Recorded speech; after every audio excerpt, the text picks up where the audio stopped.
예, 주불리 김병주 최고위원님 오셨습니다. 어서 오세요. 네, 안녕하세요. 실버 버튼 받으셨네. 아, 그렇습니다. 언박싱. 네. 어디 회관에서 하셨어요? 네, 저희 사무실에서 했고요. 축하드립니다. 네, 아이고, 감사합니다. 오늘 가지고 오시지 그랬어요. 아, 그러니까요. 오늘 깜빡했네요.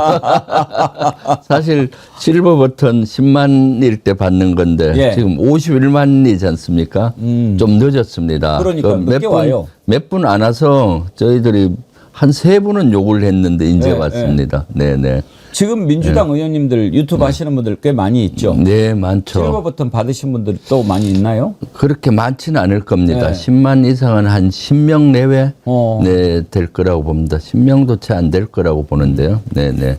주불리 김병주 네. TV 사랑하는 분들이 꽤 많으시죠? 네, 50만이 네. 넘었다고? 아, 그렇죠. 51만 5천 오. 정도니까 지금 국회의원 여야 할 것 없이 300명 중에 예. 제가 2위입니다. 그래요? 정청래 당대표가 1위고 제가 2위고요. 그래서 3위는 차이가 많이 나요? 박선언이가 바짝 따라와 있고 나머지는 차이가 많이 나요. 한 3등까지는 이제 3등까지는 압도적이고. 그렇습니다.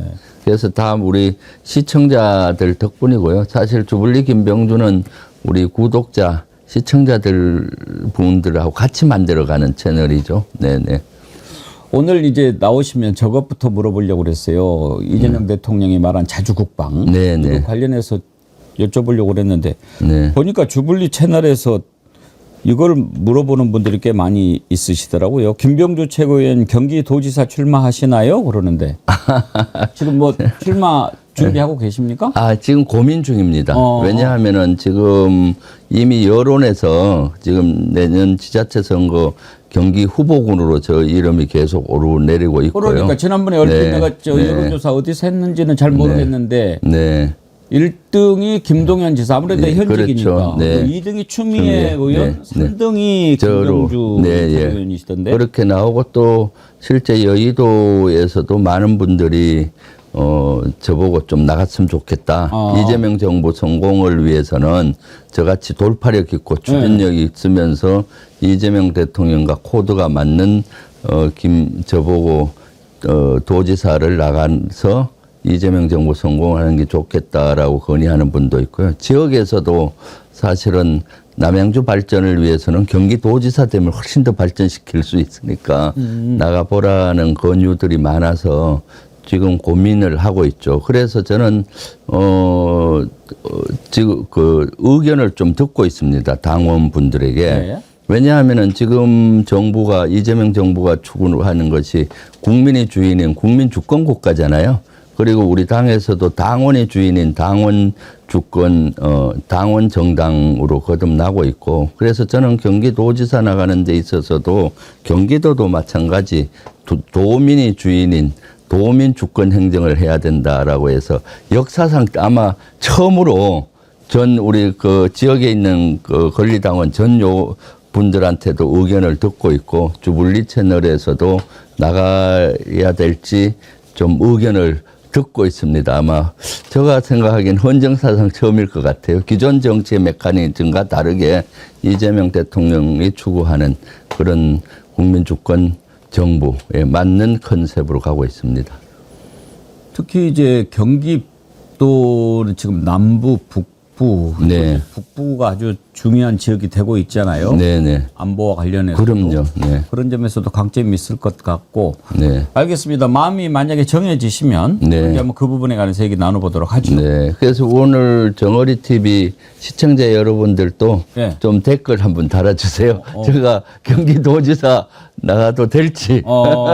그리고 그래요? 또 주불리 김병주 채널에 오셔서 뭐 좀 더 달아주면 좋겠습니다. 제가 일주일 동안 통계를 좀 내보려고 합니다. 예. 그래서 다음 주에 한번 또 발표를 할 예정입니다. 그래요. 사실 네. 지금 3등이라고 하지만 남양주 비례대표로 계시면서 남양주 의뢰 출마하실 때만 해도 네. 이름도 없었잖아요. 네, 그런데 네. 국회의원 당선되셨잖아요. 네. 그 돌파력이 있으시니까. 그래요. 그리고 바로 최고위원회 최고위원도 되고. 그리고 예. 최고위원 작년 8월에 선거할 때도 제가 경기도에서 압도적으로 2위 했어요. 1, 2위 차이가 거의 없이 2위로 해서 경기도 분들의 지지는 높은데 대부분 그래서 제가 좀 경기도민들의 또 우리 지지자분들의 의견을 좀 듣는 것이 맞다라고 생각해서 알겠습니다. 의견 듣는 시간입니다. 지금 댓글에 네. 경기도지사 뭐 성원한다는 서울시장으로 나오라는 것도 있고 근데 지금 지역구가 지역이 남양주월 경기도이기 예, 때문에 예. 경기도지사가 더 맞죠. 우리 주블리 응원하는 분들이 많이 계시니까 네, 기회가 네. 되면 그 내용 한번 살펴보도록 하고요. 나중에 정어리 TV에서 한번 그 여론조사인가요? 그 김병주 나가도 좋으냐 마느냐. 100%죠. 아니요, 그래도 한번 해주시면 좋을 것 같네요. 알겠습니다. 기회를 봅시다.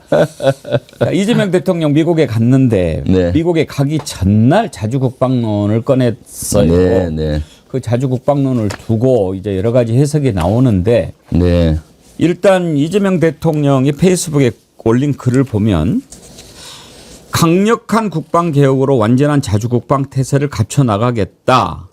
외국 군대가 없으면 자주국방이 불가능한처럼 생각하는 일각의 굴종적 사고 이런 표현을 썼거든요. 네, 네, 이걸 두고 이제 그러면 한미동맹 없애자는 거냐 막 이렇게 네. 나오는데 네. 이재명 대통령의 이 말을 김병주 최고위원님은 어떻게 해석했습니까? 아주 시대를 꿰뚫는 통찰력이라고 봤습니다. 예. 아주 잘 말씀하셨고요.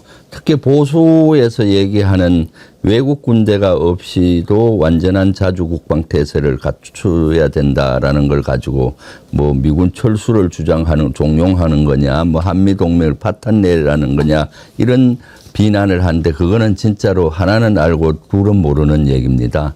미국이 원하는 것이 이겁니다. 외국 군대 없이도 완전히 자주국방을 한국이 갖는 거예요. 예. 왜냐? 그래야 미국이 부담이 줄거든요. 그래서 한미 간에는 매년 양계 합참의장 회의인 MCM을 하고 양계 국방장관 회의를 SCM을 해요. 이때 연합사령관, 주한미군 사령관은 한국군이 이런 능력을 좀 갖춰달라. 그걸 핵심 군사 능력을 이거를 보고를 해요. 꼭 이걸 해 주십시오. 그래야 우리 한미 전력이 잘 싸울 수 있습니다. 해서 끊임없이 미국은 우리에게 자주국방을 하라고 요구를 합니다. 그러면은 미국이 부담이 줄지 않습니까? 예. 그런 측면에서 외국 군대 없이도 완전한 자주국방 태세는 사실은 미국이 원하는 겁니다. 안 그러면은 우리가 자주국방이 제대로 안 되면은 그 공백을 누가 해야 됩니까? 미국이 해야 되잖아요. 네. 그럼 한반도에 전쟁이 일어난다면은 미국의 희생이 커지고 자기들 국력이 소모되니까 우리 외국 군대 없이도 너들 자주국방을 해라. 그렇지만은 한미는 같이 하는 거죠. 그렇기 때문에 이건 한미 동맹을 오히려 더 강화하는 것이고 미군 철수와는 전혀 관계없는 거예요. 주한미군 사령관이 세 가지 직위가 있지 않습니까? 한국에 나와 있는 주한미군 사령관은 연합사령관이기도 하고 유엔사령관이기도 한데 이 주한미군 사령관은 끊임없이 자주국방하라고 핵심 군사 능력을 매년 뽑아서 한국군은 이런 능력을 좀 더 갖춰 주십시오 하고 양계 합참의장과 한미 국방장관한테 건의하고 그런 것들이 반영이 되는 그런 것이고요. 그리고 그 중간에 메시지들이 지금 시대에 맞는 군을 건설하자는 거거든요. 이재명 대통령께서. 예. 예를 든다면은 유무인 복합 체계를 가야 된다. 이제는 병력이 절감이 되고 군이 줄어들잖아요. 그 공백을 무인 전차, 무인 로봇, 무인 드론이 하게 된 공백을 메울 수가 있습니다. 유무인 복합 체계는 그 유인과 무인을 복합하는 겁니다. 미국은 이미 하고 있는데 유인 전투기가 가면은 무인기 세대가 같이 갑니다. 네. 그럼 저기 나타난 무인기가 가서 격추시키고 뒤에서 조정하는 거고요. 나중에 제가 대통령께서도 원하는 건 뭔가 이걸 얘기를 제가 대표 시절에도 많이 했었습니다. 예를 들어 병사 한 명이 전투할 때 로봇 3명을 거느리고 가는 겁니다. 그럼 저 안에 건물 안에 저기 한 500m 안에 저기 있다.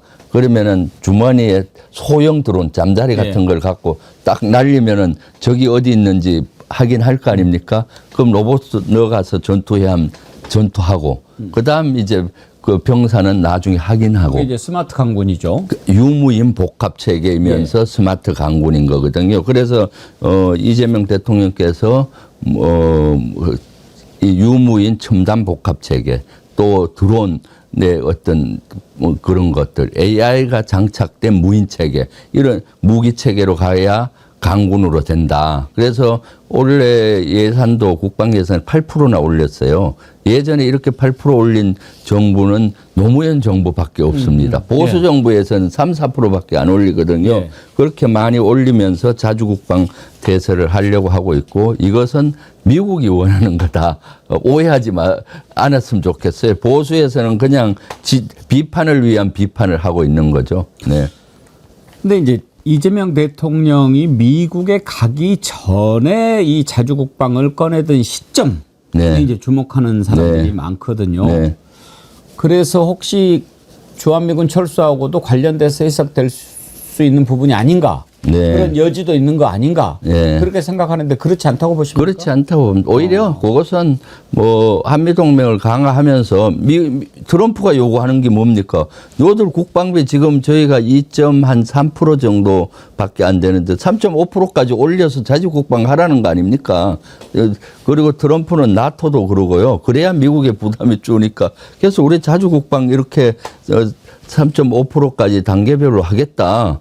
하면 미국이 또 좋아하죠. 그럼 미국의 부담이 줄어드니까요. 단지 이 메시지는 또 하나의 포석은 있다고 봐요. 미국이 뭐 그 트럼프가 또 큰 소리 칠 거 아니에요. 주한미군 어떻고 뭐 우리가 너들 뭐 방어해준다 하면서 관세 협상에 또 우위를 이렇게 하려고 할 텐데 우리가 이런 군을 만든다 하면은 본인들에게도 그렇구나 해서 협상력도 높아지는 거죠.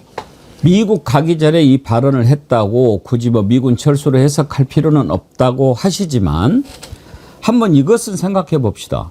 주한미군 우리가 이제 미국이 만약에 철수시키면 당장에 난리가 날 것처럼 이렇게 생각을 하는 사람들이 많이 있는데 주한미군 주둔이 우리만 좋은 일입니까? 솔직히 말해서 미국의 필요는 없습니까? 미국이 필요하죠. 네. 오히려 미국이 지금 더 필요한 거 아닌가요? 네, 그렇죠.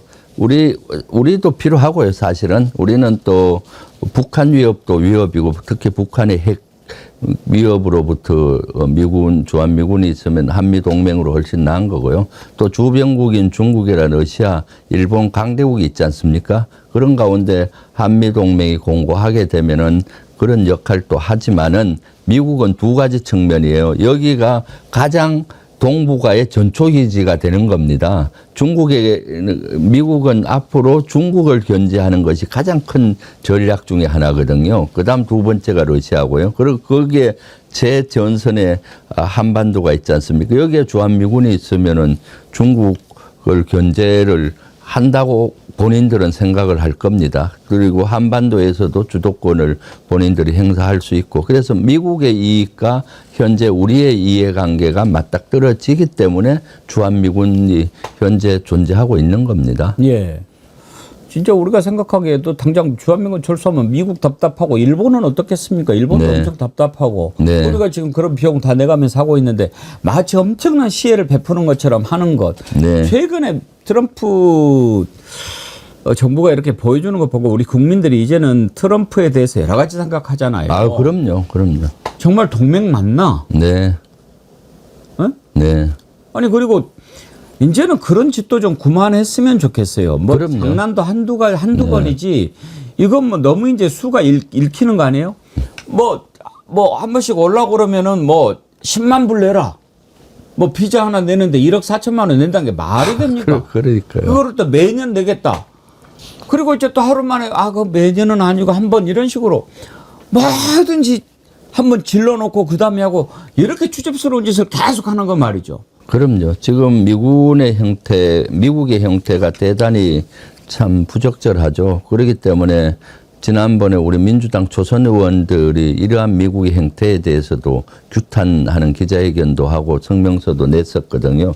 저도 이러한 트럼프 정부의 정책이나 행적에 대해서는 대단히 부적절하다고 생각합니다. 그럼에도 불구하고 이재명 정부에서는 이러한 트럼프 정부를 잘 달래서 한미동맹을 잘 이끌면서 한미관계를 해야 되는 그런 과제들이 있고 그것을 잘 하고 있다고 봅니다. 지금 또 이 외국 군대 없이 완전한 자주국방태세 이런 건 한 예를 들면은 캐나다가 지금 이렇게 하고 있습니다. 예. 캐나다는 그동안 제가 대통령 특사단장으로 캐나다를 한 달 전에 예. 다녀왔잖아요. 캐나다는 그동안 미국의 도움으로 캐나다를 많이 지켜왔어요. 거의 동맹도 상당한 가까운 동맹이었지 않습니까? 그런데 트럼프가 캐나다를 51번째 주로 했으면 좋겠다. 미국 땅으로 했으면 예. 좋겠다는 얘기 아니에요. 그러니까 캐나다가 얼마나 들끓고 있는지 그래서 미국 상품을 불매 운동도 벌어지고 있고요.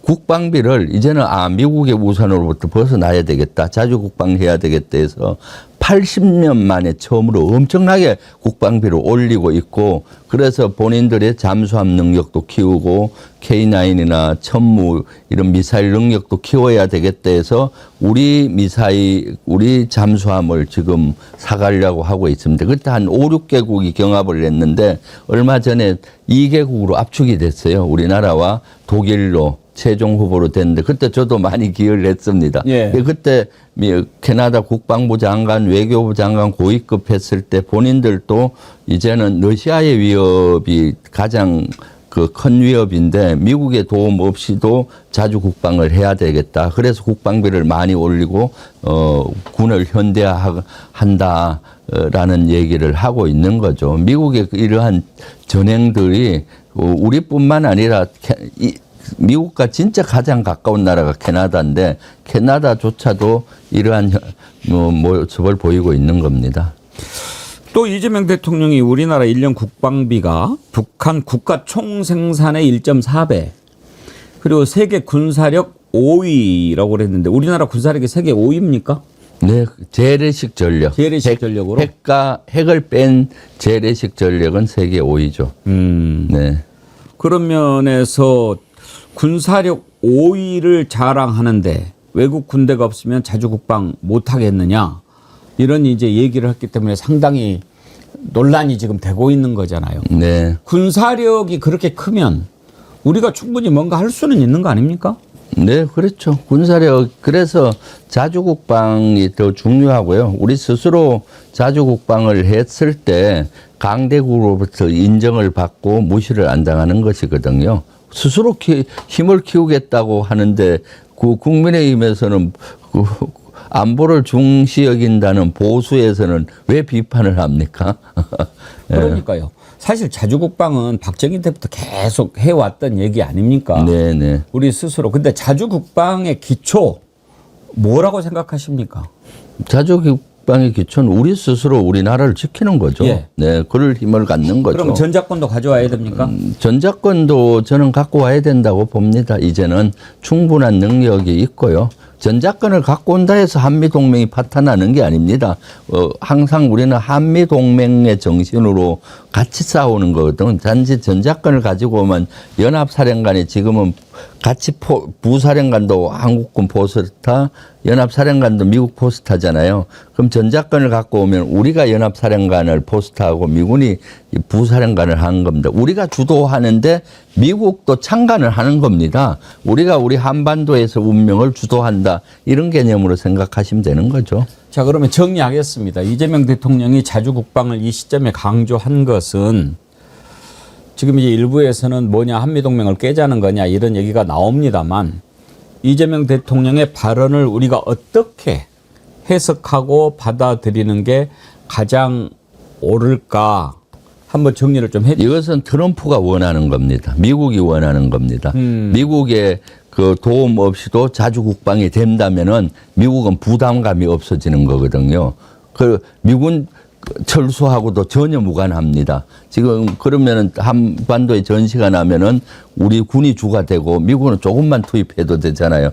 그렇기 때문에 한미동맹은 굳건해지는 거고 그 다음에 이제 미군 철수는 전혀 관계가 없는 겁니다. 그래서 트럼프 만나서도 당신이 국방비 3.5%까지 올리라고 하지 않았냐. 2. 우리가 3%밖에 안 되는데 이렇게 올려서 진짜로 도움 없이도 스스로 자주국방 해보겠다. 그러면은 미국 트럼프 좋다. 얼마나 좋아하겠어요. 그건데 마치 외국 군대 없이 완전한 자주국방 태세한다고만은 뭐 미군 철수를 얘기하는 예. 참 이거는 그 차원이 다른 겁니다. 한미 동맹은 끝까지 가는 거고요. 한미 동맹이 있는 한 한미군이 같이 외세 진입했을 때 같이 싸우는 건데 비중이 한국이 더 한국군이 강해지면 강해질수록 주로 주도하고 더 넓어지는 것이죠.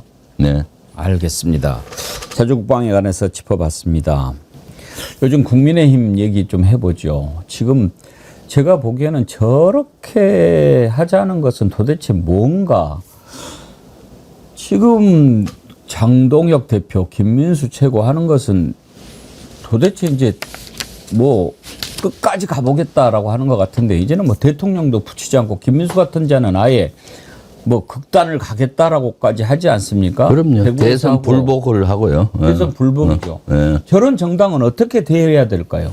스스로 저는 내란 정당이란 걸 자임하고 있고 스스로 위원 정당 해산의 길을 한 발 한 발 스스로 가고 있다고 네. 봅니다. 지금 보십시오. 대구 집회 때 보면은 윤 어게인을 외치는 사람도 있었고 보니까 그 윤석열 대통령 외치는 그룹도 예. 있고 또 부정선거 이 팻말을 갖고 와서 또 하는 세력들도 있고 변한 게 하나도 없습니다. 그리고 장동혁부터 이재명 끌어내리겠다고 하고 또 그 최고위원 한 사람은 선거 무효라고 하면서 예. 대선 불복을 주장했잖아요. 이것은 대선 불복은 민주주의 꽂힌 선거 결과를 부정하는 거고 지금 이재명 대통령께서 이번에 대통령을 뽑히면서 국민의 1728만 표를 얻었어요. 그럼 이 국민들을 완전히 배신하는 거가 아니겠습니까? 그래서 저는 제2 내란을 획책하는 것이 아닌가라고 봅니다. 아직 내란 정당에 그걸 벗어버리지 못하고 다시 제2 내란 정당의 길을 가겠다는 거, 내란을 일으키겠다는 걸로 저는 밖에 볼 수가 없는 거거든요. 예. 이재명 어떻게 끌어내립니까? 합법적으로 끌어내릴 수 있나요? 또 비상계엄 하겠다는 거예요? 또 내란을 일으키겠다는 겁니까? 참 말도 안 되는, 네. 그 지금 장동혁이나 이런 사람들한테 반대했던 사람들 말고 네. 김대식 의원까지도 100일밖에 안 된 대통령을 그렇게 얘기하는 거 자기는 말이 안 된다고 생각하는 사람들이 국민의힘에도 있어요. 네, 그렇습니다. 지금 사실 이재명 정부 들어와서 12.3 내란을 극복하고 무너진 민주주의를 이제 겨우겨우 회복하고 아직도 내란 척결이 안 됐잖아요. 그리고 여러 분야의 비정상의 정상화를 가고 있는데 지금 이렇게 나오는 것은 스스로 자멸의 길을 가고 있다라고 봅니다. 근데 네. 저는 참 이해가 안 가는 게요. 뭔가를 할 때도 전략도 필요하고 그러지 않겠습니까? 그러면 이재명 대통령의 지지가 막 무너져가지고 이렇게 하면 한번 뭐 탄핵도 해볼 수 있겠다.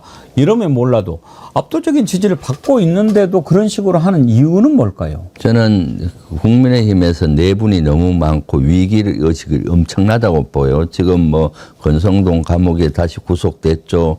지금 나경원부터 많은 사람들이 지금 재판받고 또 추경호라든가 내란으로 지금 조사를 받고 있기 때문에 위원정당으로 가서 해산할 수 있다는 위기감이 엄청날 거로 보입니다. 예. 그러니까 최후 발악을 하는 거죠. 그걸 겸허히 받아들이고 국민께 사죄하고 또 내란 세력과 그 금을 긋고 하게 되면은 기사회생할 텐데 그거보다는 극우의 길로 가서 그나마 얼마 남지 않은 한 콘크리트 지지층 한 10% 정도나 몇 프로가 될지 모르겠지만 그 지지층이라도 안고 가서 이렇게 하려고 하는 것이 아닌가 하는 것이 있고요. 그분들의 또 의식 구조 자체가 사실은 민주주의적인 의식 구조를 갖고 있지 않다고 저는 보고 있거든요. 예. 그래서 해답은 이제는 국민의힘은 더 이상 희망이 없다. 그 국민의힘은 해산이 필요하다라고 그 보여집니다. 방법밖에 없는 것 같아요. 네. 그리고 지금 조희대, 한덕수, 김충식, 정상명 이렇게 네 사람 만나서 논의를 했다라고 하는 제보가 들어온 네. 뒤로 그 부분에 관해서 계속 얘기가 나오고 있지 않습니까? 네. 혹시 지금 당 내에서 그것과 관련해서 뭐 좀 얘기가 더 나오는 게 있습니까? 저는 뭐 이것은 사실 수사를 해야 된다고 보고 있고요. 수사로 밝혀야 된다고 보고 있습니다. 사실 지금 서영교 의원하고 부승찬 의원이 문제 제기를 했었잖아요. 저는 부승찬 의원이나 서영교 의원은 진짜 12.3 내란을 극복하는데 제일 선봉에 서서 싸워왔고요. 그래서 저는 부승찬이나 서영교 의원의 말을 믿고 있고, 그리고 조이대와 같이 12.3 내란에 입 닫고 지금 범란을 일으킨 이런 세력들의 말은 저는 믿고 싶지 않습니다. 믿지도 않고요. 예. 그렇기 때문에 이 문제는 이제 이슈가 됐고 논란이 되고 있으니 내란 특검에서 조사를 해야 된다라고 봐요. 실제 네. 수사를. 왜냐하면은 사실 조이대 대법원장은 12.3 내란 비상계엄이 있었을 때 저는 내란에 동조했다고 보고 있습니다. 저는 개인적으로. 예. 왜냐? 비상계엄이 되면은 행정부하고 사법부를 계엄군이 관장하게 돼 있습니다. 그리고 계엄군 내에는 군사법원이 설치가 되고 민간인들도 군사법원에서 받게 돼 있는 범죄의 많은 부분이 있거든요. 그럼 사법부가 협조를 해 주는 겁니다. 그럼 그때 어떤 협조를 했는지 또 자체는 뭘 했는지 그런 것들을 수사를 해야 되는데 지금 수사가 이루어지지 않고 있거든요. 그리고 제대로 된 반대 성명도 내지 않았잖아요. 예. 그 이후의 행적은 어떻습니까? 막강한 대선 후보 이재명 죽이기를 해서 했던 제2 범란 쿠데타를 일으킨 거 아니겠습니까? 그리고 또 사법부 내에서도 지기현 재판부가 내란에 대해서 재판을 자꾸 지연하고 있고 또 윤석열 내란 수계를 풀어주고 그리고 지기현은 또 룸사롱 의혹을 받고 예. 있는데 자체 감사를 한 걸로 알고 있는데 발표를 안 하잖아요. 안 나와요. 그럼 직무유기죠. 본인이 제대로 이런 것들. 12.3 내란 때도 저는 동조를 했다고 보고 직무유기라고 보고요. 그래서 조이대 대법원장은 빨리 사퇴하고 조이시대 원장에 대해서는 내란 특검에서 수사를 해야 된다라고 보여지고요. 다행히 이번에 청문회를 하는 걸로 법사위에서 어제 얘기가 나왔던데. 나오겠습니까? 근데 뭐 본인이 안 나올 것 같아요. 그러니까 결국은 수사로 밝혀야 된다라고 저는 보여집니다. 예. 하고 뭐 그렇게라도 계속 해가지고 네.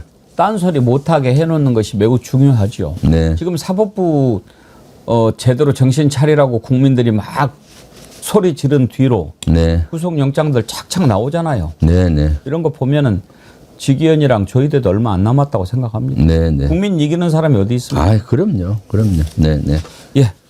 오늘 여기까지 하죠. 네, 제가 앞에 서두에 얘기했는데 헌정사상 처음으로 저도 경기도지사에 대한 걸 의견을 묻고 있습니다. 당원한테 국민 주권 시대 또 당원이 주인인 시대 경기도도 실제 도민 주권 행정이 이루어져야 된다고 해서 한번 물어보고 있으니 여러분 댓글 달아두시고요. 특히 주불리 김병주 오셔서 댓글 달아주면 지금 일주일 동안 제가 통계를 내고 있고 의견을 듣고 있습니다. 그렇게 좀 해주시면은 감사하겠습니다. 성원하는 글이 많이 올라왔어요. 네. 하여튼 뭐 또 손자병법 네, 달인이시니까 네. 또 돌파할 방법도 여러 가지 찾고 계실 거고 네, 그렇습니다. 지방선거 분위기가 좀 무르익으면 네. 한번 깊이 있게 네. 공약도 한번 들어보고 그렇게 하시죠. 아, 네, 네. 예, 고맙습니다. 네, 예. 감사합니다. 주불리의 손자병법 민주당 김병주 최고위원이었습니다. 전하는 말씀 듣고